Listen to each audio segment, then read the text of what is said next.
Hindi ginajudge ng Diyos kung gaano tayo kayaman. I-judge tayo ng Diyos kung gaano tayo katapat. So kapatid, kaibigan, ikaw na nanonood ngayon, sa ating pagyaman, pag-unlad, pagangat, okay lang. As long, hindi ito naglalayo sa atin sa Diyos.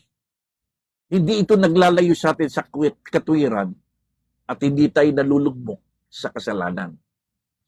Hindi lakat ng may laman ang bulsa, may laman ang kaluluwa. Rich tayo sa cash, pero rotten tayo sa karakter. Hindi tama yon. Better to be poor in cash than rotten in character.